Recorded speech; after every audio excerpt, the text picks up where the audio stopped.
Okay, so today's lesson is about what's called Euler's number. So Euler was, I believe, Swiss mathematician, and it was a long time ago. That's what I remember so far. So what we have here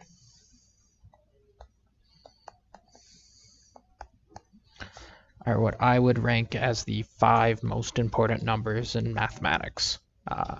So we've got the 0, so it's what's called the additive identity. You can add 0 to anything and it doesn't change the answer, and we use that in all sorts of ways to sort of make things work out. Like when we proved the product rule, we needed to add 0 in kind of a creative way. And without 0, we weren't able to represent large numbers without that placeholder to kind of bump it up. If they wanted to represent 36 different things before, without that idea of 0 as a placeholder between the 10s and the 0s, they would have needed 36 different symbols to represent 36 different things. So 0 is sort of a big key historically. Similarly, 1, obviously another kind of building block number. It's the multiplicative identity. You can multiply anything by 1 and it doesn't change the answer. And we've used that all the time when we multiply top and bottom of a fraction by the same thing. We're multiplying by 1. Pi, you know all about, really important number. I is one that they used to teach in high school. I learned it in high school, but now you actually have to learn about it in university. It is a complex number, it's called. It is the square root of -1. And you're like, well, you can't square root a negative. Well, actually you can.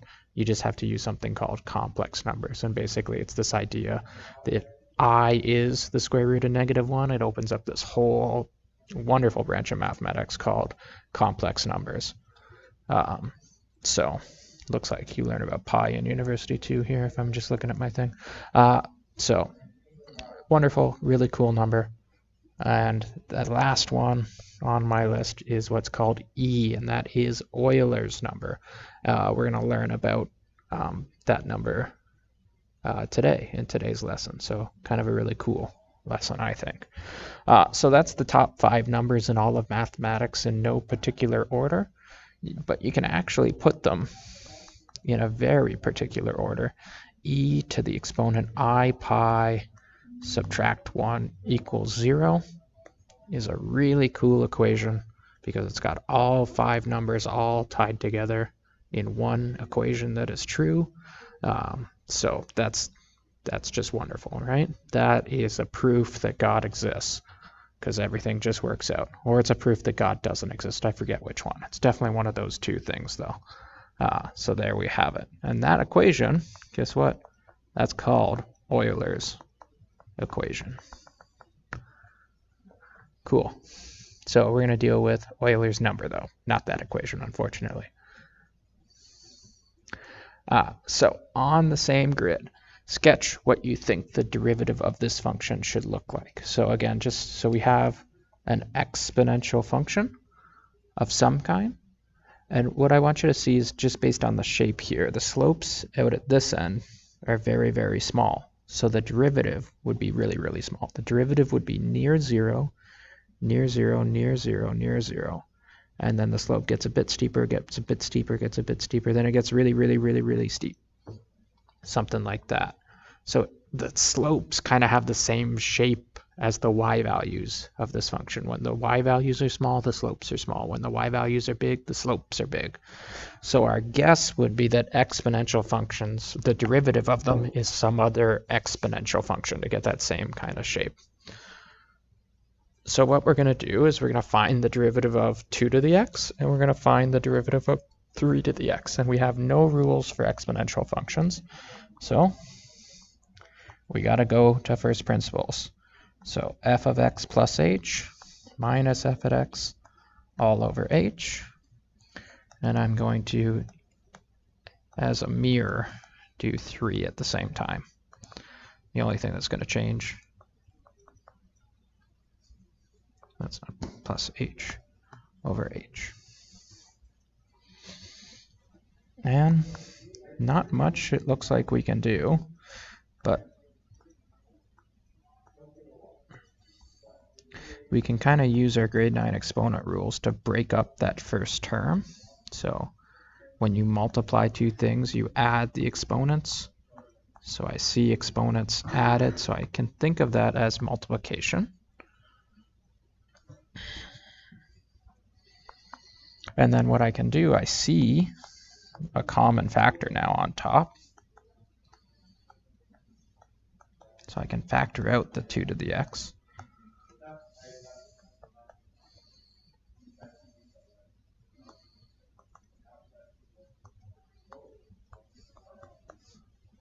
And common factor out the 3 to the x. And kind of similarly to our trig derivatives, that sort of splits this thing into stuff with no h and stuff with h. And what I'm going to do, I'm going to factor out the 2 to the x completely out of the limit, because 2 to the x doesn't care about that limit. So I'm going to factor it out, and I'm going to factor it out to the back because, well, you'll see why. And same with the 3 to the x. The 3 to the x doesn't care if h goes to 0. H going to 0 doesn't change 3 to the x at all. And I'm going to write what is left over, which is 3 to the h minus 1 over h, and limit as h goes to 0 of 2 to the h minus 1 over h.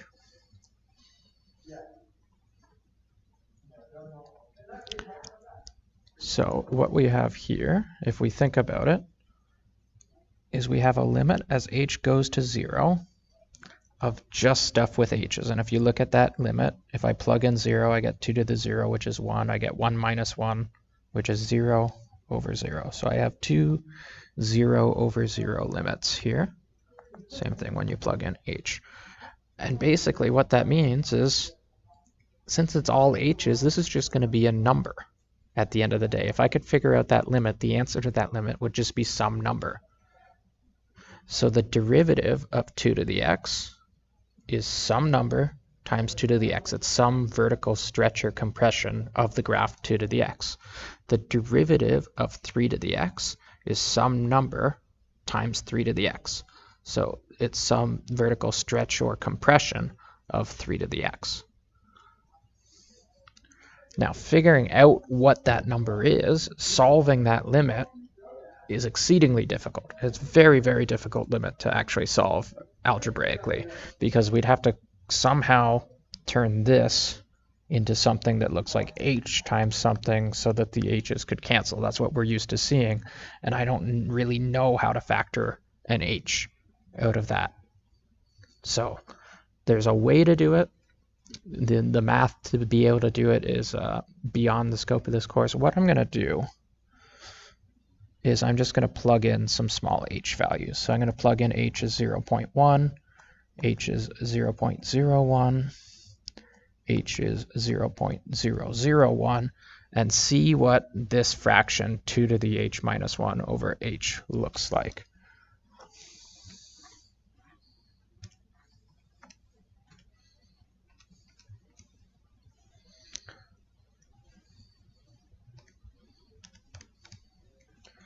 I get 0.718 2 to the x times 2 to the x. If I do 0.01, I get 0.696 times 2 to the x. If I do 0.001, 0.693 times 2 to the x. So it looks like it's around 0.69 times 2 to the x. For this one, if I plug in 3 to the point, it looks like it's around 1.1 in front of there. So what's happening here, though, is the derivative of 2 to the x. So 2 to the x looks like that. Its derivative is 0.69, about 0.69 times 2 to the x. So that's actually a vertical compression. It's a bit smaller than 2 to the x. So it would be a bit smaller than 2 to the x. So there's 2 to the x, and there's its derivative. 3 to the x, again, looks basically the same, but it's 1.1 its derivative, its slopes are 1.1 times 3 to the x. That's a vertical stretch. It's a bit bigger than 3 to the x. And so what Euler did way back when is he said, well, the slopes of 2 to the x, they're a bit too small. They're a bit smaller than the graph. And the slopes for 3 to the x, they're a bit bigger than 3 to the x. So these slopes are too big. These slopes are too small. And Euler, he was Goldilocks, right? He said, you know what? Somewhere between 2 and 3, there's got to be some number where the slope is just right, where the slope is exactly the same as the y value. So where basically, and he called that number e. So e is somewhere between 2 and 3, and it's the number where the derivative is exactly the same, where you get 1 times that function and you get exactly the same derivative as slopes. The y values on the graph are the exact same as the slopes of the tangent of the graph at that point. So when y is 10, the slope is 10. When y is 100, the slope is 100. When y is 0.1, the slope is 0.1. I don't know why I'm going through all those different examples, but that was Euler's idea. And Euler was able to actually figure out what that number is, and he figured out that that number was e equals let's see if I remember, 718281828, then 45, 90, 45, I forget the rest. Let me see. I think I have it looked up here. Oh yeah, so 2.718281828, 45, 90, 45, 235360, blah, blah, blah, blah. And what we figured out is that e is one of these irrational numbers like pi, where the decimals keep going forever and ever and ever without stopping and without ever having a nice pattern that repeats. So it kind of seems like the pattern's going to repeat at the start. 2.718281828, 45, 90, 45, and then all of a sudden it's just random gobbledygook. So that's the key thing. That was Euler's number. And that's what makes it special, is e to the x has a derivative that is e to the x. So on your calculator, you have an e button. It'll look like e to the blank or e to the x or something like that. And since e is always kind of thought of as the base of an exponential, it'll prompt you for the exponent you want to put e to. So if you hit that button, it'll ask you for an exponent. If you hit 1, it should spit out the 2.718281828 because that's e to the power of 1. But that's how the button on your calculator works, so check that out. I gotta move this page down. I wrote all over the next page, so here we go. So we're gonna actually use that use that to get these derivatives. So see if you can pause the video here, see if you can figure out which rule it works and how it works, and remember the derivative of e to the x is just e to the x. So this first one, I see x squared times e to the x. They're being multiplied. I need the product rule.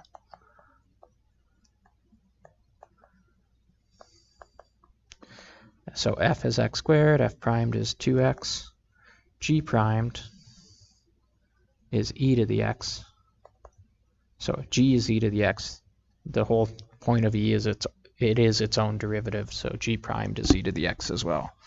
And so when I do the derivative of this function, I get f primed 2x times e to the x plus g primed times f.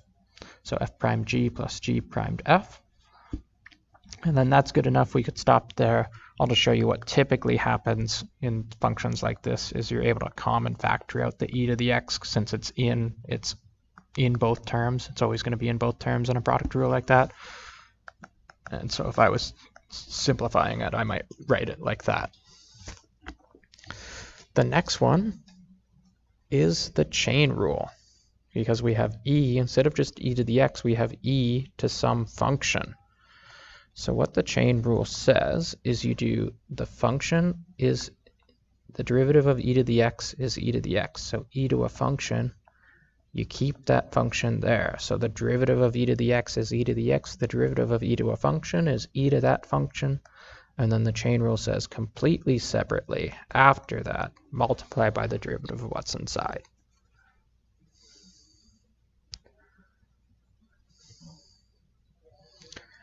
And this last one is a trick question. So what's going to fool you here is it's not an exponential function. It's a regular kind of, it's, x to the 2.718, right? So it's not an exponential function. X isn't in the exponent, x is the base, like it kind of normally is, like it has been in every other thing we've done so far. So what happens is that 2.718 comes down in front, and you get x to 1 less power. So you'd subtract 1 from it. So it would look something like that. Or if you want to leave it as an e, which is how I would like to see it, the e comes down in front, and then you get 1 less than e. So it'll be e minus 1 as your exponent. So that's just your kind of normal power rule, or product rule, power rule, sorry. All right, find the equation of a tangent line. Okay, so it's been a while since I've done one of these, but I know I need the derivative because, well, it's calculus. F is x, g is e to the x. They're multiplied together. It's a product rule. F primed is 1, g primed is e to the x. F primed is 1 times g e to the x plus g primed e to the x times f, which is x. So we're trying to find a y equals mx plus b. The slope is the derivative with the 2 plugged in. That's what the derivative does, gives the slope of the tangent. So I get e squared plus 2 times e squared, which is, I would write as just 3e squared. If you want to use a decimal, you would do 3 times e to the power of 2 on your calculator. You should get 22.2 when you round it to 1 decimal place, if you're going that way. So I'm going to keep it as e squared, but you're welcome to use decimals. Doesn't bother me. Your y comes from the original function with the 2 plugged in, which is going to be 2e squared when I plug into x e to the x. And again, you can plug that in to your calculator, and I believe you'll get 14.8 if you round that to 1 decimal place. So you can use those numbers and be done, or you can use just the e squareds. And then we're just going to plug everything in to our function. So y is 2e squared, m is 3e squared, x is 2, and we don't know b. So that becomes 6e squared plus b equals 2e squared. So b is negative 4e squared. And again, if you're working with the decimals, you'll get a decimal version for that. So my final answer is y equals the slope, which was 3e squared, x, and then b is minus 4e squared. That's those examples. I think we're on to exit card now. I've lost where I am. Yeah, so you can make a consolidation. What's e? What's the significance in terms of calculus for e? And then here's your exit card. You can try that. We'll take it up in class, and you can do the practice in class after your test.